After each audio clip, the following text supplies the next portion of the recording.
Graça e paz. Esse é o podcast, o nosso podcast. Eu sou a Elines, a mãe da Mariana. Eu sou a Mariana, filha da Elines. E é com muito prazer que nós apresentamos para vocês o Comuncast. Esse é o Comuncast, é o podcast da comunidade Nova de Paz. E hoje nós temos aqui conosco dois convidados muito importantes, muito especiais. Nós queremos que para o céu, para essa cidade e para a nossa família também. Temos conosco o pastor Antônio Prado e a pastora Selma Prado. Sejam muito bem-vindos, pastores. Obrigada. Obrigado, a paz do Senhor a vocês, a todos os nossos ouvintes. É um grande prazer estar aqui com vocês. Poder somar com o reino é uma alegria muito grande, tá bom? Obrigada, pastor. A paz do Senhor, Deus Amém. abençoe. É um prazer estar aqui com vocês. Obrigada. Gente, ó, é um papo bem aberto, sintam-se à vontade. É o primeiro de muitos para vocês, né? Vamos profetizar. A gente recebeu uma palavra ontem que o Senhor ele tem prazer em realizar sonhos, não é? Podia até não fazer parte do sonho, agora vai ter que fazer. Mas nós vamos começar fazendo algumas perguntas e eu gostaria de direcionar primeiro ao pastor Antônio Prado, ao pastor Toninho, como a maioria dos irmãos chamam. Quem é o pastor Antônio? Quem é o Toninho? Bom, o pastor Antônio é um cara super simples, diferente do que muitas pessoas rotulam. Vê a gente no altar e pensa que a gente é assim, um outro tipo de pessoa, mas nós não somos. O pastor Toninho ou o pastor Antônio é um cara muito simples, muito brincalhão, muito temente a Deus. O reino corre na minha veia. Eu brinco tudo, mas eu entendi que eu vim a esse mundo a uma missão. E o pastor Toninho é um cara que é apaixonado para ganhar almas e cuidar de vidas. Esse é o pastor Toninho. Quem é a pastora Selma? A pastora Selma é uma pessoa simples também, adoradora do Senhor, que ama Jesus acima de tudo e que está aí para ganhar almas para o Senhor. Foi para isso que Ele nos chamou. Amém. Eu queria que a pastora me contasse qual é o seu maior defeito, pastora? Meu maior defeito é ser perfeccionista. Acho que eu sou um pouco perfeccionista e isso atrapalha um pouco. Sim. Mas você acha que isso te atrapalha você o seu contato em ver as coisas ou o seu próprio tato de tocar as coisas? Você queria sempre fazer melhor. Como que... Então, assim, eu acho que minha vontade de fazer sempre o melhor, né? Porque quando eu quero fazer alguma coisa, se eu vou lá e faço. Só se Deus falar, não faz. Mas se tiver o meu alcance para fazer, eu vou e faço. Mas já fui muito perfeccionista, eu já estou bem mais leve. O Espírito Santo veio e deu uma calma. Não é assim, as coisas não é do jeito que você quer, né? Mas eu acho que o meu maior defeito, o pastor Toninho fala sempre isso, que eu me cobro muito, né? Acho que eu poderia fazer sempre melhor. Entendi. Isso. Qual que é o maior defeito do pastor Toninho? O meu maior defeito é não saber lidar com os meus fracassos. Se eu fracassar em uma missão, seja ela de porte pequeno, médio ou grande, para mim o mundo acaba. Então isso me leva a levar uma vida muito disciplinada. Eu fui forjado numa forma que a excelência é o padrão mínimo. Então isso também me prejudica muito e também acaba pendendo para o excesso de zelo. Eu lembro que uma das minhas maiores frustrações foi quando eu me deparei com um fracasso pessoal em uma determinada área. E aquilo para mim foi o fim. Eu tive que...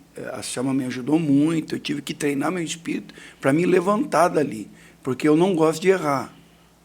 Se for me dada uma missão, eu procuro fazer aquela missão 101% perfeita. E eu preciso entender que eu sou um ser humano. E isso me atrapalha por quê? Porque como eu exijo isso de mim, eu acabo exigindo isso dos meus liderados e de quem me cerca. Então, quando eu deparo com alguém que eu coloco uma missão e esse alguém não executa conforme precisa ser executado, aí eu preciso me retirar, pedir para o Espírito Santo me ajudar para me administrar aquela situação. Isso é uma coisa minha. Então, isso tem sido um grande defeito para mim. E qual a sua maior qualidade, pastor? Minha maior qualidade? Minha maior qualidade, eu creio que seja o temor a Deus. A Bíblia diz que o temor ao Senhor é o princípio de toda sabedoria. Se eu sou alguma coisa, se é que eu sou, né? Se eu cheguei em algum lugar, se é que eu cheguei, é tudo mediante ao temor às coisas de Deus. Porque Deus nos tirou de um charco de lodo terrível. Deus nos tirou do lixo. Essa é a verdade. Mas quando Deus nos tirou, quando eu digo nos tirou, porque nós nos convertemos no mesmo dia, no mesmo culto. Foi simultâneo. Eu aceitei Jesus, ela aceitou do lado, e ali Deus começou a trajetória dele na nossa vida, e ele nos tirou do pântano mesmo, da escuridão. Então, eu penso que isso também acaba somando para esse excesso de zelo que eu tenho, porque de onde eu vim não podia errar. Se eu errasse, o preço seria muito alto, vamos dizer assim. Então, quando eu vim para o cristianismo, eu vim com o seguinte pensamento: ou eu sou alguém que eu glorifico a Deus com a minha vida, ou eu abandono tudo e volto para a vida que eu estava. Entendeu? Então, eu penso que a minha maior qualidade é o temor que eu tenho a Deus. E qual a maior qualidade do pastor Céu? Uma das. Oh, meu Deus. Eu acho que... né? A minha qualidade é... Eu gosto muito de cuidar das pessoas. Eu cuido muito dos outros. Eu sou, tipo assim, aquela mãezona. Até brinco com as irmãs lá, né?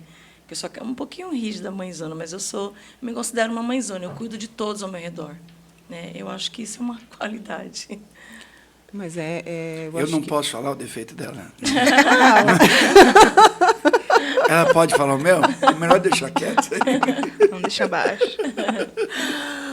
Eu queria que vocês contassem para nós como que foi esse encontro com Jesus. Isso, a pastora começa e depois o pastor endossa. Então,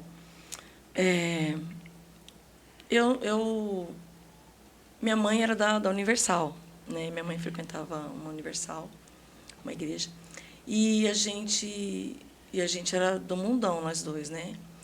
E minha mãe uma vez foi, e ela insistia muito para a gente ir. E uma vez nós fomos, vamos para a igreja, vamos.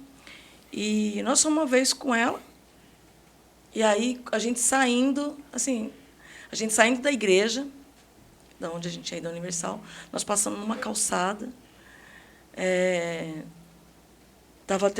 tinha uma outra igreja na outra calçada, e estava tendo um culto de irmãs. E estava passando aquele hino, Soldado Ferido. Soldado Ferido. Há muitos feridos.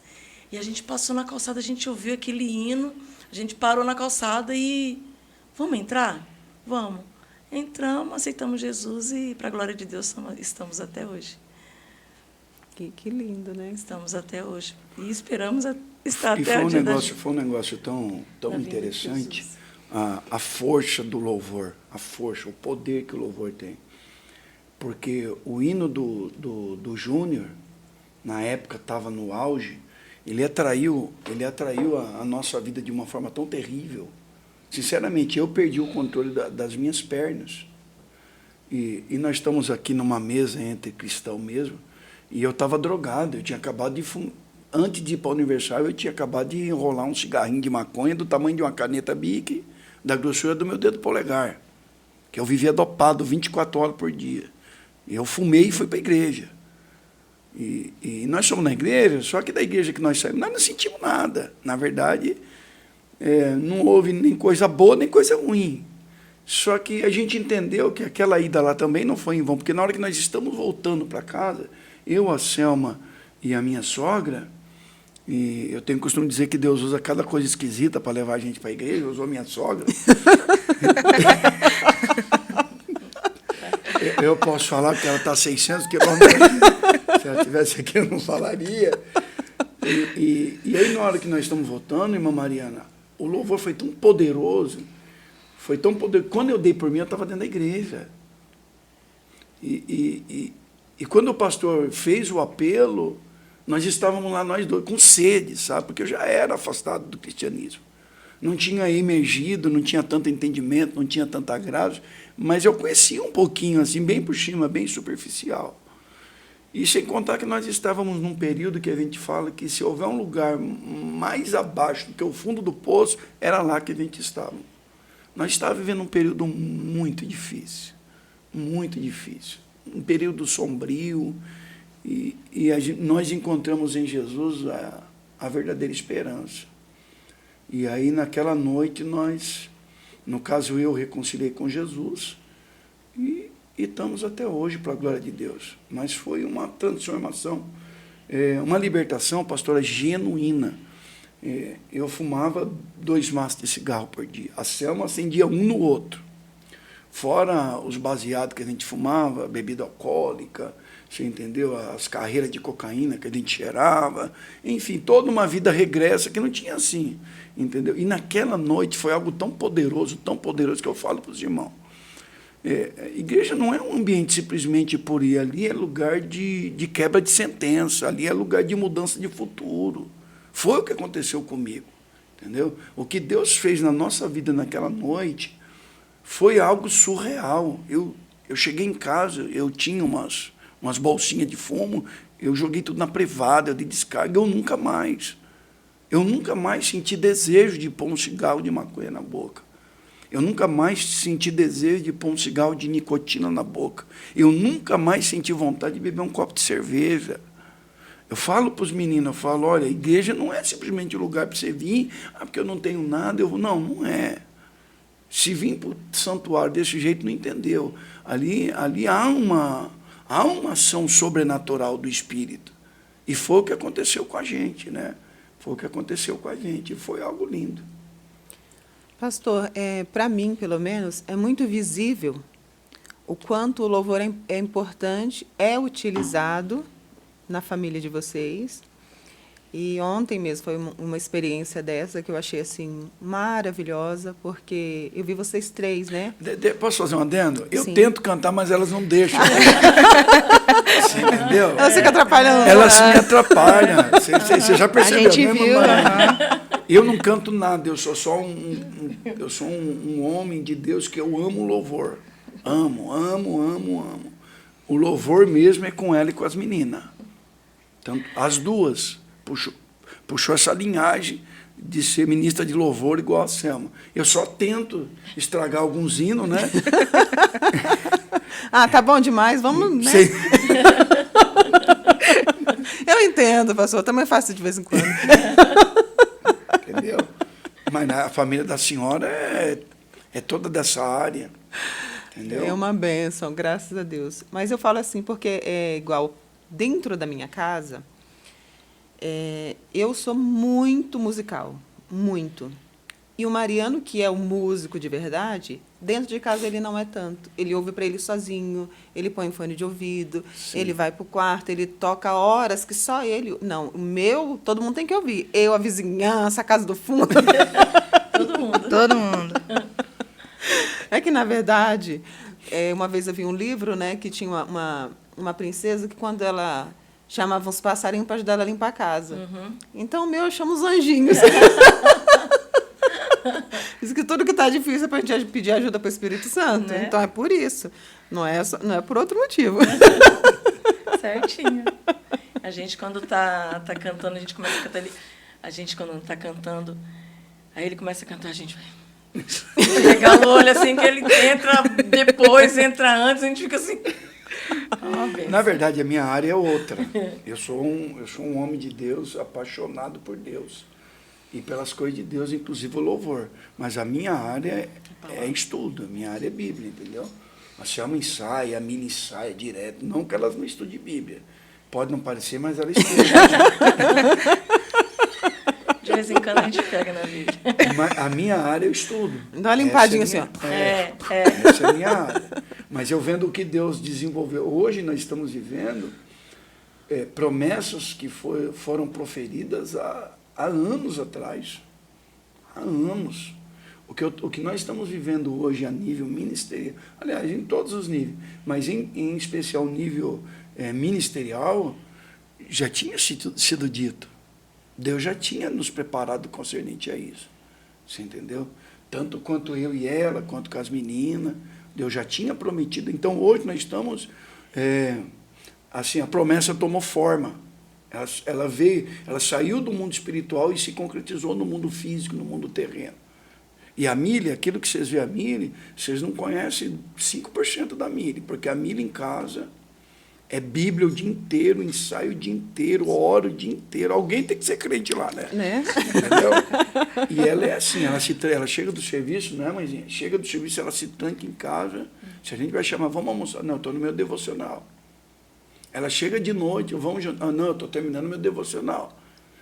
Você entendeu? É oração, é jejum, é leitura bíblica. Ela é uma potência. A mim, não. E eu não estou falando porque é minha filha, não. Porque se não fosse, eu corrigia. Mas ela é muito dedicada. Muito dedicada. E o meu desejo é que ela chegue aonde eu não cheguei mesmo. Amém. Nós trabalhamos a nossa vida toda preparando as duas para isso. Realmente para ser uma flecha na aljava do valente, para ir aonde nós não fomos, para fazer o que nós não fizemos e para ser o que a gente nunca foi. Nós preparamos ela e estamos preparando. Agora, em outubro, nós solta a flecha, né, Pedro? Mais uma. Mais uma. Mas nosso, é que nem a gente sempre fala, nosso papel, nós procuramos fazer, né? E nos conte como foi que vocês se encontraram. Ela pediu misericórdia para mim aceitar ela como namorada. E aí eu tive compaixão dela. Deixa ele achar, né? Conta você, meu amor. Porque Deixa ele achar, uai. Conta. Você quer contar?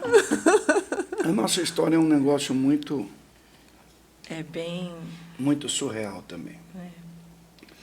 Quando eu conheci a Selma era uma... Fala as coisas boas. A Selma, alguém olha, hoje é a pastora Selma, né? E, infelizmente, a gente tem que tratar assim, porque tem alguém que não respeita limite, né? Na igreja, então tem que falar, é pastora mesmo, tem que chamar de pastora. Não é todo mundo, mas um ou outro não respeita limite. A Selma sempre foi honesta, sempre foi uma mulher de Deus, e eu sempre fui atrapalhado. Eu sempre mexi com coisas do submundo, da criminalidade. E quando eu conheci a Selma, eu já era alguém muito mergulhado nisso daí. A Selma não. A Selma tinha acabado de sair de uma experiência, de um relacionamento, e eu mergulhado nessa vida. A melhor coisa que me aconteceu foi Jesus Cristo. Abaixo de Jesus, a melhor coisa que me aconteceu foi a Selma.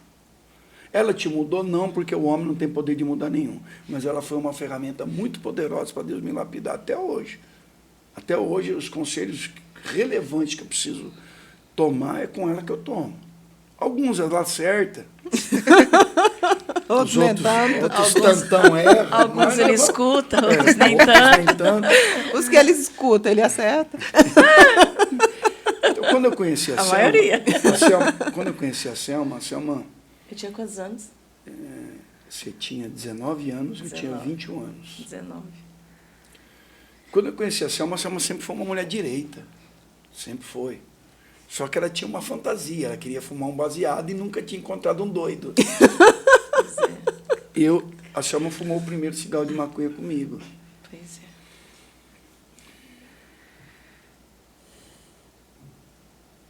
é. E aí a gente começou a se relacionar no submundo. Ela sempre direita e eu sempre atrapalhado. Eu mexendo com muitas coisas erradas. Só que Deus é Deus, né? É o que o preto no branco fala lá, ninguém explica Deus. Nós não sabíamos, mas estávamos debaixo da visão do céu. E nós começamos a nos relacionar entre trancos e barrancos, brigamos muito, a Selma quebrava o pau comigo, porque eu saía às 7 horas da noite e voltava às 7 horas da manhã. Só por isso? Só por isso. Não acredito. E ficava na biqueira, vendendo cocaína, cheirando, e aquela vida aquela pá virada mesmo, aquela vida esquisita. Só que a Selma, naquele tempo, ela tinha uma crença, ela falava assim, eu sei que um dia você vai mudar. Ela acreditou. Num tempo que eu não acreditei muito, ela acreditou. Hoje é o contrário, mas tudo bem. E ela sempre investiu. Ela falou assim, não, eu acredito que um dia vai valer a pena. E tivemos muitas confusões, muitas mesmo. E aí a gente começou a caminhar entre trancos e barrancos. O nosso relacionamento foi assim. A gente teve muito envolvimento com bebida alcoólica, muito envolvimento com drogas. Só que quando a gente confessou Jesus como Senhor, dali para cá nossa vida mudou. Glória a Deus. Nossa vida mudou, mas quando a gente era cru ainda que ela tinha vindo de um relacionamento, ela não era tão experiente. Também veio com bastante carrapicho, bastante machucado, tanto ela quanto eu, e nós fomos aprendendo a se conhecer. Só que nesse tempo onde a minha família não acreditava em mim, a sociedade não acreditava em mim, a Selma acreditou. Ela sempre acreditou. Ela falou assim, eu acredito que um dia você vai mudar. Eu acredito que um dia as coisas vão mudar. Então, é por isso que eu falo que, abaixo de Deus, a pessoa mais importante é a Selma. A Selma tem o meu respeito, a Selma tem a minha admiração. É a pessoa que eu mais admiro nesse mundo, é a Selma. Que eu conheço a mudança que Deus fez na vida dela. E é a pessoa mais importante para mim. É a pessoa mais importante. Não que eu não tenha outras pessoas que acabam surtindo uma certa relevância, mas a Selma, e é a que mais faz passar raiva também. É o extremo, né? Bem-vindo ao casamento. Não dá. Não dá para ter tudo, né? E aí a gente começou a caminhar com Deus e Deus começou a lapidar a gente. Só que Deus me levantou muito rápido para o ministério. Com 4 anos de conversão, Deus já tinha me levantado. Pregando em congresso, fechamento de campanha, e dirigindo congregação. Para o ministério, eu me despontei muito mais rápido. Na verdade, a Selma ainda não se converteu, ela está se convertendo agora. Entendi. Né? Então, o que acontece? Aí, irmã Maria, Deus levantou o meu ministério. Agora, não. Agora, em casa, tem 2 pastores. Glória a Deus. Entendeu? Glória a Deus por Deus. Deus maturou, Deus, né, trouxe a visão, ela amadureceu. Falei para ela, é a lagarta que entrou no casulo e se transformou. Hoje a Selma é uma mulher totalmente diferente. Glória a Deus, Jesus fez uma obra linda. Mas no ministério eu me despontei primeiro. A Selma foi amadurecendo aos poucos. Quem vê não fala que eu sou tímida, né? A Selma tinha vergonha de andar na rua. A Selma andava de cabeça baixa. Eu era muito tímida. Eu falo para as meninas, elas não acreditam.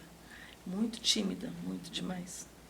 Deus fez uma mudança muito linda na minha vida. Quanto tempo vocês estão juntos? 23 anos. 23 anos, para a glória de Deus. Setembro agora. Dia 22 de setembro inteira 23 anos. E quando vocês se converteram, já eram casados? Não? Nós colocou a carroça na frente do burro, assim? Ah, tá. Não. É que a gente não tinha conhecimento A de gente, causa. quando nós fomos para a igreja, a gente morava junto, né? Uhum. Nós aceitamos Jesus, a gente morava junto. E depois de 1 ano, nós casamos. 1 ano, né? 3 anos. 3 anos? 3, isso. Nossa. Ó, nós convertemos em 2000, em 2003 nós casamos. Foi. 2003. Dia 13 de dezembro de 2003. Se você esquecer a data do Já tinha as 2 meninas. Já tinha as 2. Então, o que acontece? Depois Tinha a 2 gente... bebê. Nós tivemos um pastor que nos mentoriou. Você precisa casar. Irmão Toninho, você tem uma chamada terrível, mas você precisa casar. E aí, depois de 3 anos, nós casamos. E eu fiz o favor de colocar é engraçado, pastor, irmãos, nós morávamos num corredor assim, e tinha várias casas, né? Lembra, filha? Lá no Jabaquara, Zona Sul, várias casas. Era tipo um condomínio, assim, né? Nível mais não tão dama, assim. Entendeu? Aí nós morávamos na 2ª casa, e tinha um corredor, e acho que até a 8ª ou 9ª casa. Mas foi Deus purinho o nosso casamento, porque as portas estavam tudo fechadas. Tudo que tinha para dar errado, deu. Nós somos assim, algo que tinha tudo para dar certo, e Deus pôs a mão e falou, é o improvável, e tinha tudo para dar errado. No dia do meu casamento, eu fiz uma faixa, e coloquei bem na entrada do portão, Salmo 126, verso 3. Grandes coisas fez o Senhor por nós, por isso estamos alegres. Quando alguém chegava no bar, falava, onde mora o irmão Toninho? Você desce, tem uma faixa. Você entra naquele... Lembra daquela? Aquela faixa ficou lá.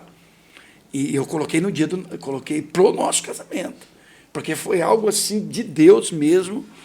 E nós começamos a caminhar com Deus. E depois de 3 anos de conversão, nós casamos. Aí, assim, depois que nós casamos, o negócio despontou, ministerialmente falando. E aí nós estamos aí caminhando. Ela está me suportando, diz que me ama, e aí dela se não amar, e vamos caminhando. Voltando ao assunto dos louvores, queria saber qual é o louvor de vocês do momento. Do momento? Do momento. Isso. Só um? Pelo menos 5. O meio, Fala, e ele Cê. fala, o meu, Isso. o meu, eu gosto daquele da Maria Marçal. Deus vai fazer uma coisa nova, vai mudar a cena, vai fazer a roda grande passar dentro da pequena. Eu ensino. Pode ver que eu estou lá, toda hora eu estou lá. Eita, glória! Eu amo esse hino. Também gosto, pastora. E o pastor? Adoração. Ele gosta de adoração. Adoração, qualquer um de adoração, me toca. Eu não tenho assim um hino, depende muito do momento. Sim. Hino é coisa de momento. Tem uns que nem na nossa, o Júnior, onde a gente ouviu o Soldado Ferido, para mim foi, você entendeu, marcou. Aquilo lá é o hino da minha história, o hino da minha história, porque eu cheguei como um soldado ferido mesmo, entendeu? Por causa do momento, ficou marcado. Então, hoje, adoração, que coloque Jesus no centro, é o nosso hino. Eu conheço o hino que ele gosta muito também. Qual que é? Olha. Vinha um homenzinho torto. As crianças na igreja cantavam essa música. Nossa, não dá nem para disciplinar, é a pastora da igreja. Nós fizeram o aniversário do pastor, e eu tenho desvio de coluna, né? Desvio de coluna, bico de papagaio, osteoporose. Aí estamos tudo lá, o nosso pastor, o pastor da região estava lá, minha cobertura espiritual, um lindo. As igrejas tudo juntas, as congregações, vai todo mundo fazendo homenagem, cantando. Vem as crianças para cantar. Aí vocês imaginam que hino que eles foram cantar? O homenzinho torto. Eu falei assim, vocês nunca mais cantam o homenzinho torto no meu aniversário. Que no dia que vocês cantarem, vocês estão disciplinados. É o hino dele. Mas foi interessante a gente entrar nessa palavra de maturidade. E hoje a gente queria deixar para você que está em casa, que não conhece ainda, eu recomendo, super recomendo, porque sou apaixonada pelo ministério dele, pela pregação, pelos livros. E a gente queria indicar para vocês um livro do pastor Luciano Subirá, que é o livro Maturidade. Esse livro ele chegou na minha vida como um presente, e eu queria deixar como incentivo para a leitura, porque já passamos de uma época onde ser crente era sinônimo de gente ignorante e pobre. E triste. E triste também. Porque crente não pode ser alegre. Verdade. Você entendeu? Ele tem que ser triste, andar de cabeça baixa. Não. Verdade. A Bíblia diz a alegria do Senhor. É a nossa força. Uma das coisas que Deus fez é essa alegria. A gente não era assim. A gente não tem lugar, não tem hora, tanto é que a gente não pode morar em prédio. Nós não podemos. Não, é 1h da manhã, 2h da manhã, nós está berrando, nós está gritando, nós está dando risada, nós está dando gargalhada, e aonde a gente chega. Onde a gente chega, a gente... Se a gente está lá no meio do centro, a gente está andando, a gente não tinha essa alegria, irmã Mariana. Era uma opressão, era amarras, sabe? Amarras mesmo, emoções, sentimento. E o Espírito Santo quebrou tudo isso daí. Quebrou tudo isso daí. Nós não tínhamos essa alegria. Nós éramos tristes. E mesmo dentro da igreja, durante muito tempo, nós continuamos tristes. Só que chegou uma hora que a marca quebrou. Entendeu? Eu sempre digo que é a maior importância de nós conhecermos quem realmente Deus é. A gente não mostra para os outros, a gente enxerga em nós a mudança que Ele faz conosco. E eu sempre fui uma pessoa muito alegre, de dar, assim, as pessoas que me conheceram há um tempo falavam, nossa, eu queria ser assim, eu queria rir como você ri, é tão gostoso de ouvir. E eu passei um período enferma. Eu sofri com depressão, com crise de pânico, e a primeira coisa que foi me roubado foi essa alegria. Então, eu chegava nos lugares e meus irmãos, principalmente, falavam assim, é tão gostoso quando você chega que a alegria da casa chega. E eu comecei a falar, Deus, aonde que foi parar essa alegria? Que bolso que eu guardei que agora eu não acho mais? E eu perguntava muito a Deus. E eu, sempre em oração, eu falava, eu queria sentir o que eu sentia. Porque até eu sempre comento que assim, existem 3 lugares que eu sou completa, que eu sou a Eline de verdade. A primeira de todas, é dentro da igreja. Independente da placa que está lá fora, independente de quem está pregando, independente da cor das paredes, independente de qualquer coisa, dentro da igreja, a minha igreja, eu sou um com ele. Então, independente de quem está do lado, quem gosta, quem não gosta, eu sinto isso. Quando eu estou na igreja, aquela igreja é meu lugar. Eu entrei para o culto, estou pouco me lixando com o restante. O meu culto é para cima.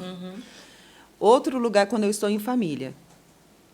Porque com o Mariano, que é meu esposo, pernambucano também, viu? Ai, meu Deus. Gente boa, gente boa. Ninguém é perfeito. gente alegre, Vamos liberar perdão para eles que estão pernambucanos. Assim, eu me sinto numa liberdade de ser quem realmente sou, de dizer realmente o que eu gosto, o que eu não gosto, por que eu estou triste, por que aquela tal... Repreender também, porque às vezes a gente fica muito preso eu não quero passar uma imagem de chato, mas eu discordo. Se eu discordo, eu vou dizer, eu acho que a gente precisa aprender a ter educação para discordar. Que uma época passou aquela visão de que, não, eu não sou mal-educado, só falo a verdade. Não é só falar a verdade, a sua verdade é para você, ninguém está te perguntando. Não é? Porque muitas vezes eu também já fui esse outro lado, de querer impor a minha visão. Não, mas é o que eu acho. Só que com o tempo, e graças a Deus o tempo, né, Deus usa ele também para isso, não só para derrubar nossos, né, pulando de assunto, mas é para a gente entender também que não tem essa questão de que eu falo a verdade, eu sou crente e eu conheço Jesus, mas a gente precisa aprender que tudo tem a hora certa. Sim. E uma das coisas que o Senhor nos ensina é falar na hora certa. E a gente ter uma percepção de quando a pessoa está preparada para isso. Porque, se não quer ouvir a verdade, não pergunta. Mas tem momentos que a pessoa, ela pergunta porque ela acha que a resposta vai agradá-la. E ela não está preparada para ouvir a verdade como resposta.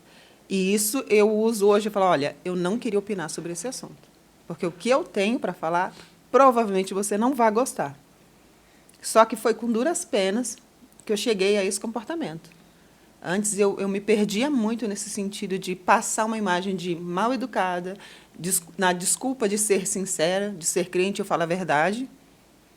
E hoje eu já me recuo mais de falar, olha, agora não, no momento que a minha visão não é diferente da sua, então eu prefiro que a gente converse isso sozinhos. Perdão, gente. Que a gente converse sozinhos. Por quê? Porque quando você fala, também você dá abertura para que a pessoa responda. Com certeza. Né? E, assim, eu sempre digo em casa que uma das coisas que eu falo muito isso para a Mariana, não tem questão de estar certo ou estar errado. Filhos querem diálogos com os pais, mas não adianta falar, eu vou estar errado. Vai, mas fale. Porque a intenção é que as nossas relações sejam de falar e de ouvir também. E é isso que Deus quer conosco quando Ele nos chama para a oração. Porque o que a gente vai contar para Deus que é novidade? Que poder que eu tenho de persuadir a Deus fazer alguma coisa em uma oração? Sim. Então, na verdade, o que Ele quer? É uma conexão, é que a gente volte para Ele. Relacionamento. Relacionamento. Né? Deus é Deus de relacionamento. Então, é nisso que realmente eu creio, é isso que eu tento passar quando eu tenho oportunidade, mas é uma realidade. Eu acho que o que a gente precisa mesmo é entender que estarmos sempre prontos para aprender.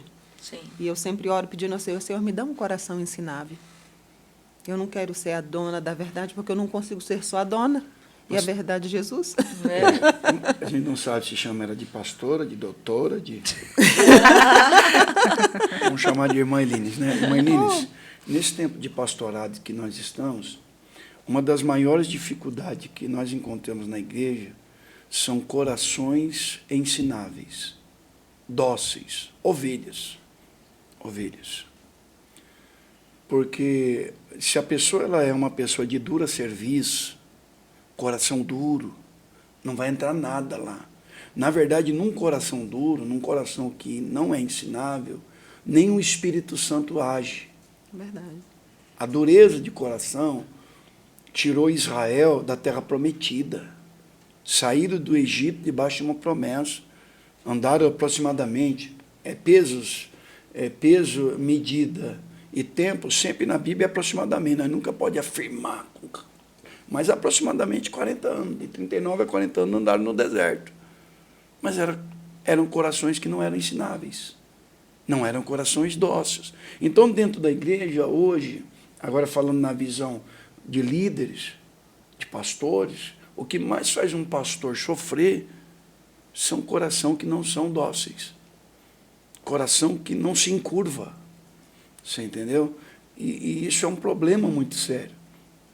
Quem tem um coração dócil, ensinável, trocando por miúdo, ele realmente é um discípulo, porque a palavra discípulo significa aprendiz, aluno.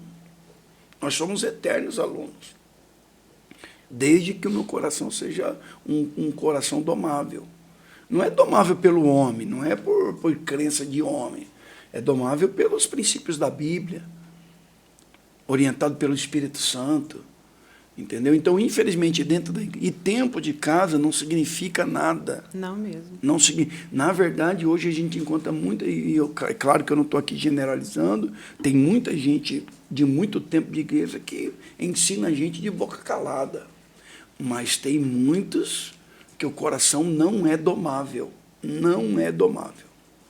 E toda vez que a gente entra nesse texto, aliás, nesse contexto, eu me lembro de um texto, que é o do filho pródigo, do irmão que ficou. Sim. Né? É muito visível, embora é uma conexão dos três textos, mas eu sempre me reporto a esse tempo, onde as pessoas, quer dizer, o filho mais novo, ele sai, ele erra, ele volta, e o outro, só porque não foi, ele acha que está certo. Mas, na verdade, ele já tinha ido antes, já tinha se perdido bem antes. E o pior é o que está dentro da casa perdido. O filho ainda se perdeu fora. O filho ainda se perdeu com meretrizes. O filho ainda se perdeu no meio dos porcos, vamos dizer assim. Ele não. Ele estava perdido dentro da casa do pai, num ambiente totalmente diferenciado. É a mesma coisa de Lúcifer, que Deus criou Lúcifer e virou Satanás. Eu tenho mania de dizer na sala de teologia onde a gente leciona que Deus não criou Satanás. E não criou mesmo. Deus criou Lúcifer, ele virou Satanás. Porque a expressão Satanás é adversário. Deus não tem adversário à altura dele. Ele que se tornou. É a mesma coisa, se a gente fizer um paralelo, é a mesma coisa do filho pródigo. Ele conseguiu a proeza, o adversário das nossas almas, de se perder no céu. E não só se perder, ainda conseguiu contaminar 1/3 dos anjos, que está lá em Apocalipse 13, o dragão que passa a cauda no céu e derruba 1/3 das estrelas. Aquilo ali é uma tipologia do inimigo. Então ele conseguiu se perder dentro da casa do Pai, num ambiente. Ele não se perdeu aqui nesse mundo, na nossa terra. Ele se perdeu no céu, num ambiente de santidade, de perfeição. Então, o filho mais velho, ele conseguiu se perder, ele estava perdido. E o pior perdido não é o que está perdido fora. O pior perdido é o que está dentro. Esse texto é tão interessante, pastor, que o filho pródigo, ele chega e ele não sabe o que está acontecendo dentro da casa do pai. Está tendo festa e ele não sabe. O escravo, o servo, sabe mais da rotina da casa do que o próprio filho que estava perdido. É verdade. Se ele tivesse alinhado com a rotina da casa, só dele chegar na porta, porque o contexto aqui é uma chácara, ele já ia saber, opa, peraí, está tendo festa, algo importante, o papai está comemorando algo. Se ele conhece o andamento da casa e conhece o coração do pai, ele sabia que para estar aquele ambiente é porque o pai estava celebrando alguma coisa. Então, não importa o que é, se o pai está celebrando, eu vou celebrar junto com ele. vou para a festa, não preciso nem perguntar para o escravo o que está acontecendo. Eu já ia entrar, vou pôr minha roupa de galho, e eu estou pouco, o pai está alegre, então vou me alegrar com ele. Só que quem está perdido não se alegra com aquilo que o pai se alegra. Há um tempo atrás, eu acho que quase 2 anos, eu preguei sobre esse texto, e uma coisa que Deus falou muito forte ao meu coração nessa passagem foi exatamente isso. É porque ele tinha uma conexão com as pessoas erradas. Ele tinha conexão com os empregados. Porque se ele tivesse uma conexão, um relacionamento íntimo com o pai, ele não ia perguntar para os empregados. Claro. Ele ia perguntar para o pai. Né? Senhor, pai, o que trouxe essa alegria? Para quem é essa festa? Sim. Né? Então, tem momentos que a gente se deixa contaminar, perdão, se deixa contaminar nisso. Porque quando você está distante do nosso pai, você se permite ser contaminado por aquilo que você mesmo busca. Sim. Né? Então, foi uma coisa que Deus falou muito forte ao meu coração. E até queria comentar com vocês uma coisa, que temos participado de vários cultos juntos, e isso para nós é uma alegria. Sou o tipo de pessoa que o que mais me pega é a palavra, porque é o que eu mais gosto, é o que eu estudo mais, embora eu ame o louvor, mas eu gosto muito da pregação. Então, eu vou mais, né, congrego com vocês mais exatamente por causa da palavra. E eu sou muito gulosa no sentido de todo pão quentinho que sai ali, eu já fico na primeira fila, porque é para mim. Sim. Quem quiser pegar o restante, pode ficar depois. Esse dia eu vi um pastor falando assim, toda vez que prega, né, é um pouco para cá. Eu falei, não, bem, você não está entendendo. O culto que eu estou é para mim. O restante é para eles também, mas primeiro é para mim. E a palavra de ontem tem queimado muito o meu coração. A palavra de ontem foi respostas ao livro que eu estou lendo. Estou relendo um livro que nós passamos um momento muito difícil. E eu tinha sido presenteada com o livro da Joyce Meyer, o Batalha no Campo da Mente. E do jeitinho que me entregaram, eu guardei. Porque eu tenho uma estante de livros e eu só guardei. E eu passei um contexto muito difícil. E eu fui diante de Deus, eu falei, Senhor, eu não quero mais isso para a minha vida, eu não quero mais saber esse negócio de igreja, eu sempre fiz tudo certo, e o que eu ganhei com isso? Eu sempre fui aquela filha que quis obedecer, e o que eu ganhei com isso? Sempre fui de honrar meus pastores, eu sempre trabalhei lado a lado, desde criança com meu pastor. A nossa primeira igreja, que foi a Assembleia, que na época chamava Madureira, né? Assembleia lá em São Joaquim, nós chegamos, quando mudamos para São Joaquim, nós fomos primeiro para a Igreja Batista, e vizinho da nossa casa, o pastor estava começando uma madureira. E meu pai, ele sempre foi muito de pôr a mão mesmo. E ele chegou e falou assim, nós vamos ajudar esse pastor. Nós vamos ajudar porque ele pegou um galpão abandonado, cheio de mato, e aí era o bico de luz da nossa casa, que acendia a luz para o culto. Ele falou, nós vamos ficar aqui. Minha mãe, você está doido? A gente veio de uma igreja super tradicional, porque eles eram convertidos à presbiteriana. E ele falou, não, nós vamos para lá, nós vamos ajudar esse pastor, porque esse pastor é um pastor sério, nós vamos com ele. E, assim, a vida inteira, o pastor Altair, para nós, até hoje, eu tenho grande consideração por ele. Referência, né? Referência, amor, respeito mesmo. Assim, todas as igrejas que a gente chega, e eu sempre me aproximo mais do pastor homem do que quando é pastora mulher. E nada a ver com isso, mas assim, parece que me retrata ele. Me traz a ele, embora, graças a Deus, ele está vivo, vai durar muitos anos, mas me traz essa época, onde a gente ia para as campanhas. Gente, eu tinha 11 anos. Eu ia para a consagração de jejum, 6 horas da manhã, dia de domingo. E eu ia porque eu achava lindo ele estar lá, aquele período de joelho. Eu lembro, assim, eu tenho lembrança, quando abri a igreja, eram os bancos sem encosto, e ele estava lá no altar, numa cadeirinha que se mexesse, assim, ela meio que quase derrubava ele. Ele de joelho, orando até 9 horas, quando começava a escola bíblica. Então, assim, são lembranças que não saiu da minha cabeça, não saiu da minha mente. E eu tenho muito paixão por tudo que é de Deus, por tudo que é do Senhor. Ontem a palavra veio me trazer tudo isso à memória, sentada ali, a gente viaja mesmo, você vai no texto, e falando assim sobre o medo, né? Que foi o que o pastor pontuou, que realmente tem horas que o medo ele é bom, porque ele traz para a gente, e eu penso muito que Jesus, ela é a corda do equilíbrio. que o medo ele é bom até certo ponto. Você não pode se deixar dominar por ele, Sim. porque depois ele te paralisa. Então, às vezes, a Mari fala assim, mãe, a senhora é tão corajosa. Eu falei, não, filha, eu não sou corajosa. É que com medo mesmo eu faço. É igual eu. É com medo mesmo eu vou. É sem saber que eu falo, eu faço. Eu vou dar conta, me esforço. Ainda mais hoje tem internet, a gente procura tudo. Tenta fazer o nosso melhor. Por quê? Porque a gente entende que é para o reino. Não é para a igreja. Não é para a pessoa do pastor. Né? É para quem ele representa. Sim. Ah, perdão, falei muito. Vai lá, Mariana. Eu tenho umas perguntas. pra fazer. Ela gosta de fazer perguntas. É, você viu, né? Gosta. Ela estuda bem, você não tem noção. Ó, É. anotadas. Para ambos. Na opinião de vocês, dos senhores, qual frase ou palavra melhor define estar à frente da igreja, estar à frente do ministério? Pode. Privilégio. É um privilégio cuidar de vidas. É um privilégio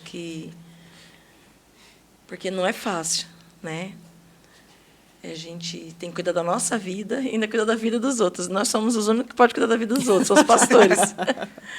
Então, assim, é um privilégio. É um privilégio cuidar de vidas. Você chega pessoas na igreja destruídas, sabe? Casamento destruído, família destruída. E, de repente, está ali com a gente, vai ouvindo a palavra, Deus vai abençoando e você vai vendo a vida sendo restauradas. É privilégio. Na minha opinião, é um privilégio que Deus nos deu. Cuidar de vidas. Um grande desafio. Desafio. É desafiador. Porém, é um grande privilégio. É um grande desafio por quê? Porque a obra do Senhor não se faz apenas com inteligência humana. E existem situações que são formadas que nos atraem para o altar, porque a gente não sabe como resolver. O ministério ele é desafiador. No nosso caso ainda, nós não lidamos só com ovelhas do nosso aprisco. Sim. Nós temos um privilégio ainda maior, que até pessoas que nem do nosso campo vêm se aconselhar com a gente. Então é desafiador. Porque às vezes nós se deparamos com circunstâncias que não é fácil de você pontear um direcionamento. Não é fácil. Você sabe o que eu estou falando. Sim. É desafiador. Perdão. Porém, é um privilégio muito grande, porque Deus tem confiado na nossa mão. E aí eu volto a dizer, o senhor é saudosista? Não, não sou saudosista. Só que eu penso que a árvore que não tem raiz, ela não se sustenta. Eu sei de onde Deus me tirou. Melhor, eu sei de onde Deus nos tirou. Então, para nós é um privilégio. Um dia, que nem falando no meu posicionamento, como eu disse aqui na introdução, a Selma, o primeiro cigarro de maconha que ela fumou foi comigo. Igual ela, teve muitas pessoas, a primeira carreira foi comigo. Eu desencaminhei muitas pessoas. Eu pedi muito perdão para Deus por isso. Num tempo de ignorância. Graças a Deus que Deus não leva em conta o tempo da ignorância. E foi jogar tudo no mar de esquecimento. Mas eu desencaminhei muitas pessoas. Eu levei muitas pessoas para caminhos tortuosos. Então hoje, você vê o outro lado da moeda, é um privilégio muito grande. Você entendeu? É desafiador, porém é um grande privilégio e é gratificante. Porque não tem nada que nos contente mais do que ver uma vida restaurada. Eu tenho uma experiência de um menino menino força de expressão, é um homem, já é pai de 2 filhos, na época era pai de um, a mulher estava grávida de outro. E quando nós começamos a trabalhar com ele, ele era viciado no crack ao extremo. Ao extremo, ele estava com a vida destruída. Já tinha perdido um casamento, de onde era o primeiro filho dele. E nós começamos a trabalhar com ele. E hoje ver ele na igreja firme, são coisas que têm valor, mas não têm preço. É verdade. Então, meu resumo está na frente do trabalho isso. Desafiador, mas um grande privilégio. Ok. Qual conselho você gostaria de ter recebido ou recebeu e te marcou profundamente no início do ministério? Qual conselho que eu recebi ou deveria ter recebido? Isso. Um conselho que eu deveria ter recebido na minha mente e eu não recebi foi acerca matrimonial. Por exemplo, hoje nós aconselhamos casais, mas nós não tivemos ninguém que nos aconselhe. Nunca ninguém sentou comigo e veio me ensinar o que era ser um marido. Nunca. E o pastor que você trabalhou foi um grande homem de Deus, um grande homem de Deus. Eu tenho uma dívida de gratidão com ele eterna. Temos contato com os pastores até hoje. Inclusive, voltei para pregar na festividade da igreja, onde me gerou espiritualmente, no congresso. Fiquei na casa do pastor. Mas nessa área eu não tive. Eu tive que aprender assim, nos trancos e barrancos. Tivemos, né? Tivemos, verdade. Hoje, é engraçado, hoje nós vemos, e eu acho bacana isso, nós temos igreja que tem curso de noivo. Isso. Né? Eu acho que nisso aí a gente poderia até amadurecer uma ideia concernente a isso na nossa comunidade, mas nós não tivemos. Então isso para mim também foi um desafio muito grande. Por quê? Porque eu saí de uma vida de solteiro, que eu não tinha compromisso com nada, não tinha um passarinho para dar água, e eu me tornei um pai de família e para mim foi desafiador. E quando as meninas veio, quando eu fiquei sabendo que a Selma ficou grávida, e ela fez isso para me segurar, viu? Para me prender. Com certeza. E deu certo. E deu certo. Então, quando eu fiquei sabendo que ela estava grávida, eu falei, meu Deus, como assim? Dentro de mim. Claro que eu não vou mostrar fraqueza para ela, eu sou o homem da casa. Mas dentro da minha cabeça, como assim você, pai? Como assim educar uma criança? Para mim foi muito difícil. Porque eu vim de um lar destruído. Eu vim de um lar destruído. Então, para mim, talvez seja por isso que a gente se preocupa um pouco mais em dar para alguém que vai casar agora aquilo que nós não tivemos. Nem sempre a gente consegue, né? Porque também tem coisa que está além do nosso alcance. Sim. Mas eu acho que se eu tivesse... não que eu não iria cometer erros nessas... Mas talvez seria menos. Talvez o meu entendimento teria sido aberto um pouquinho mais cedo. Entendeu? É isso aí. E a pastora? E a Vossa Excelência? Qual é a pergunta? Qual... Eu fico escutando ele falar. Qual conselho que a senhora recebeu que te marcou profundamente, ou qual conselho a senhora gostaria de ter recebido? Mas não recebeu. Mas não recebeu? Eu acho que... Não sei. Só um. Só um? Eu acho que eu gostaria de ter recebido. Eu acho que que nem a gente falou, a gente veio do mundão e, de repente, você cuidar de vidas é um desafio. Então, assim, eu nunca tive ninguém, nenhuma mulher, assim, para me ensinar as coisas de Deus. Nunca tive assim, uma referência, sabe, assim, de vir conversar comigo, me ensinar as coisas. Tudo que eu aprendi, ainda estou aprendendo, né? E até Jesus vir eu vou estar aprendendo. É o Espírito Santo ajudando. Porque eu não tive ajuda de nada, assim, ministério, nem de filhos, nem de família, nem de esposa, né? Porque eu tive uma infância bem difícil, assim, com 12 anos eu tive que sair de casa. Então eu fui criada na rua, na casa de pessoas. Então eu não tenho aquele negócio de família, sabe, assim, de aquele monte de gente. Eu acho mais bonito que junta aquele monte de gente. Então essas coisas assim, sabe, de entre família e ministério. Eu gostaria de ter tido ajuda. E eu não tive. Não sei se foi. Talvez tenha sido permissão de Deus para mim aprender, né? Não sei. Mas eu sempre questionei muito Deus em relação a isso. Eu gostaria de ter pessoas para conversar, para me perguntar, sabe? Se estou fazendo errado, se estou fazendo certo. E eu nunca tive. Eu quero contar um conselho que eu recebi. Tudo bem, pastor. Vou contar o conselho que eu recebi. Não foi ministerial, não, mas foi sobre casamento. Eu vou contar para o pastor, se ele queria um conselho igual eu recebi. Chega para minha mãe, né? Eu falo, olha, o Mariano quer vir conversar com meu pai para a gente casar.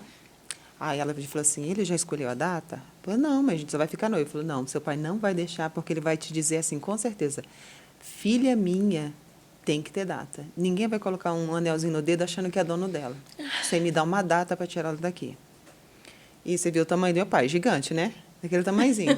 Mas meu pai nunca foi assim, a pessoa de gritar, de falar alto, não. É aquela calma dele, só que aquilo Seguro, ali, né? é aquilo ali que funciona. Aí o Mariano foi, conversou, ela chegou para mim e falou assim, mas por que você quer casar? Aí eu esperei assim, uns minutos, né? Falei, mãe, porque eu amo ele. Ela falou, filha, você não ama ele. Você ama a parte boa dele. Porque ele vem banhado da casa dele, ele vem, né? Ele já trabalhou, ele vem dar uns beijinhos na hora que vocês brigam, ele vai embora. Você não sabe o que é um casamento. Aí eu falei, agora senta que eu vou te contar o que é um casamento. Falou, olha, quando vocês brigarem, ele não vai embora. Depois que ele usar banheiro, você também vai usar o mesmo banheiro que ele já usou, quer dizer, tem fedor lá dentro. Ele tem chulé. Vocês nunca dormiram juntos, então ele amanhece com mau hálito. E você também. Então, são coisas que você tem que pensar se vale a pena tudo isso. Porque até agora você só teve contato com a parte boa dele. Porque até quando ele fica nervoso com você, o que ele faz? Ele vai embora para casa dele, acalmar a mente e volta depois. Sim. E vocês vão ter que se acalmar na mesma casa, no mesmo quarto e dormindo na mesma cama. É isso mesmo que você quer? E detalhe, olha o conselho. Você tem certeza que se você tiver um filho com ele e você morrer, ele é capaz de manter teu filho na presença de Deus para sempre? Porque se ele não tiver, não case. Eu fiquei, é para casar ou não é, né? Deu um choque. Mas você vê que importância tem a família, né? Você tem uma mãe para te aconselhar. É muito gostoso isso, né? Você casou sabendo o que você ia fazer. Sim. Então, essa questão da pessoa falar assim, olha, eu me decepcionei com o casamento. Não, eu nunca me decepcionei. Porque, pelo contrário, tudo que nós passamos, eu ainda esperava um pouquinho pior. Mas, pelo menos, a senhora teve uma instrução. Sim. Uma instrução. Entendeu? É. No nosso Essa caso, é a importância da família, no nosso né? caso, nós viemos do Egito. Nunca ninguém da minha família foi cristão.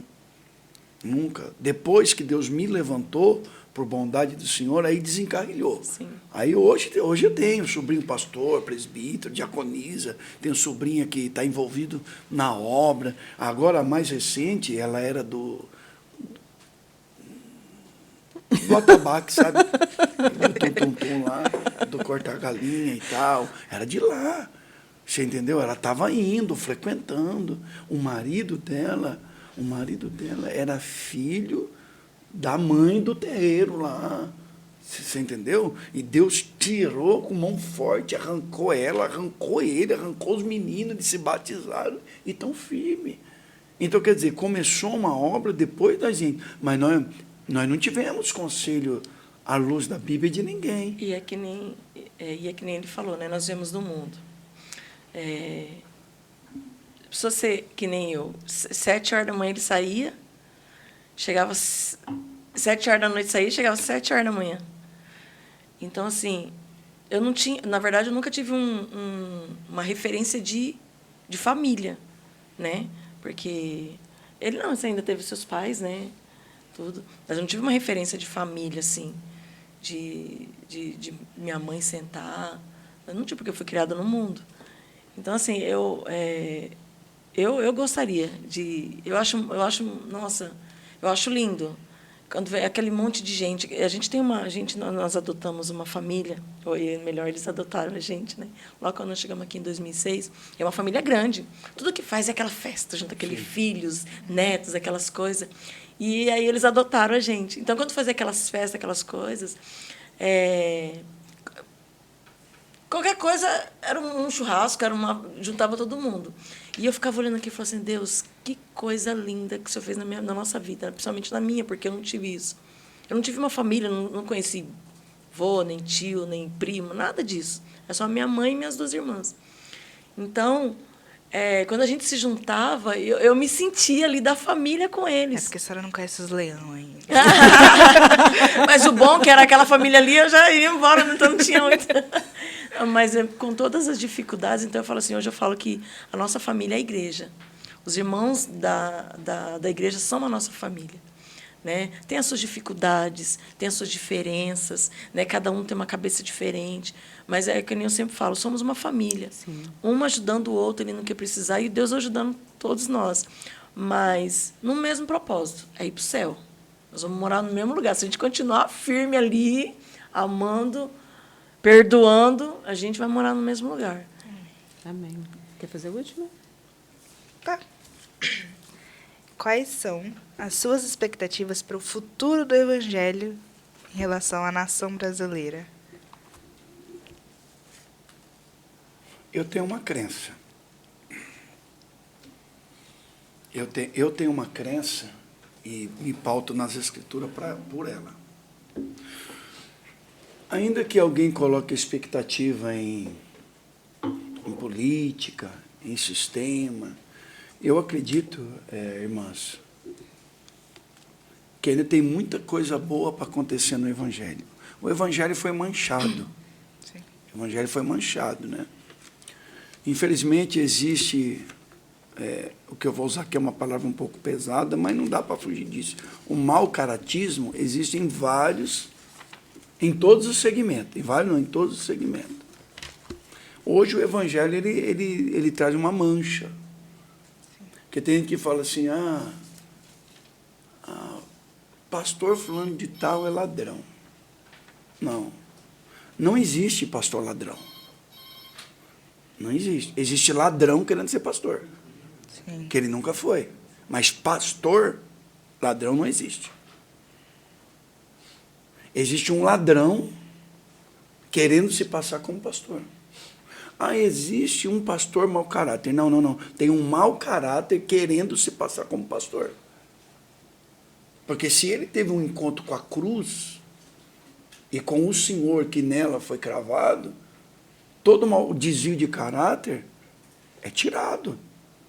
Então, o cristianismo foi deturpado. Muita gente denigre o Evangelho. Mas a minha crença, e eu me pauto na Bíblia, é que antes de Jesus vir buscar a igreja, Deus vai liberar uma unção tão poderosa, não só sobre a nossa nação, sobre todo mundo.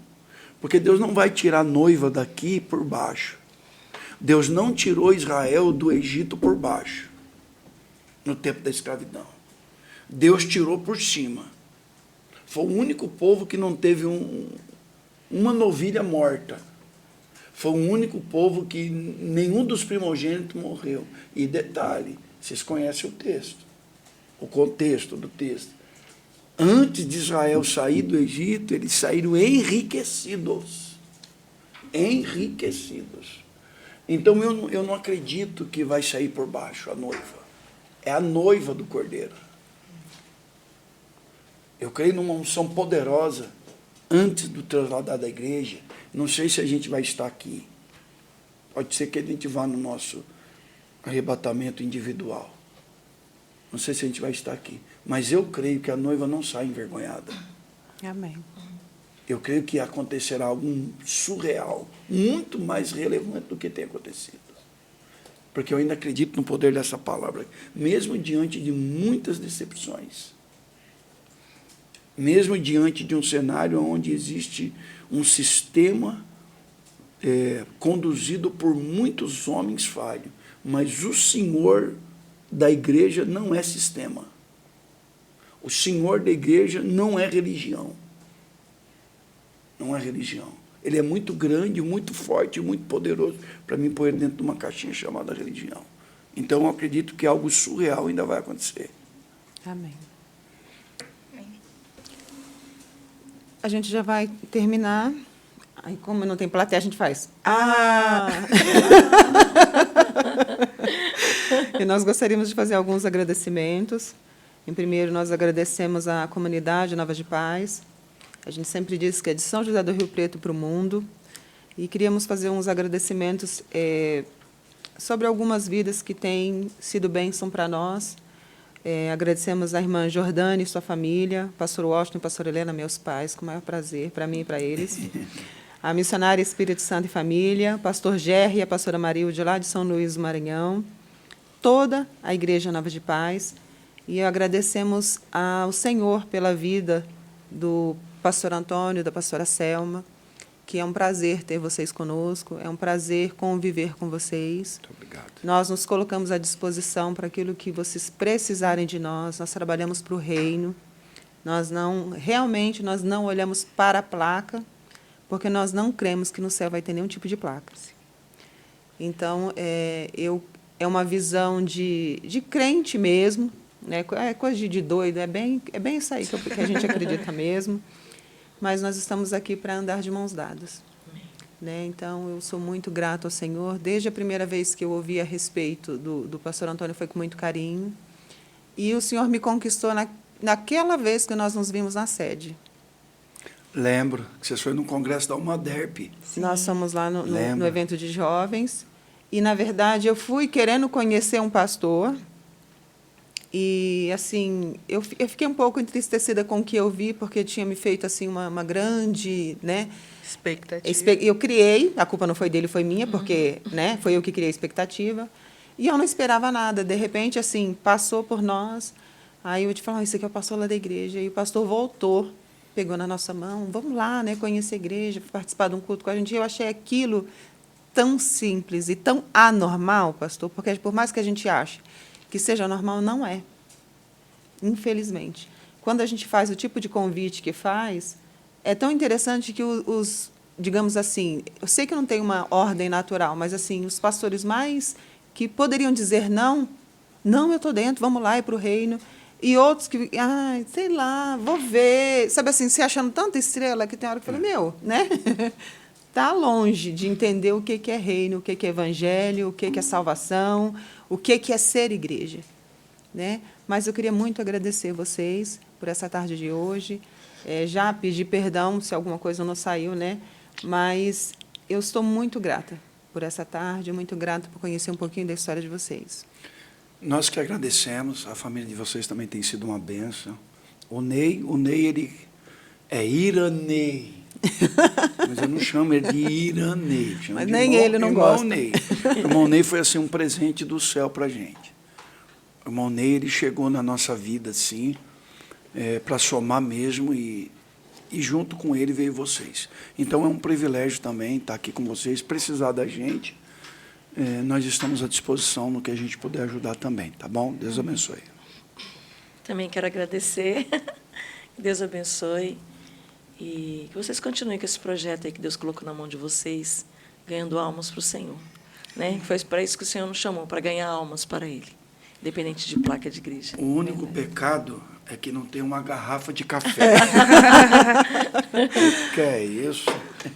Então, nós gostaríamos de deixar o nosso WhatsApp para oração ou visitas, que é o 17 99177 6975. Fala diretamente comigo. Vou repetir mais uma vez, 17 99177 6975. Seja um investidor do reino. Invista em nós. Amém? E a gente é sempre intencional. A gente fala o que o crente ele tem que sorrir. Então, a gente diz sempre, sorria sempre, porque Jesus é a nossa alegria.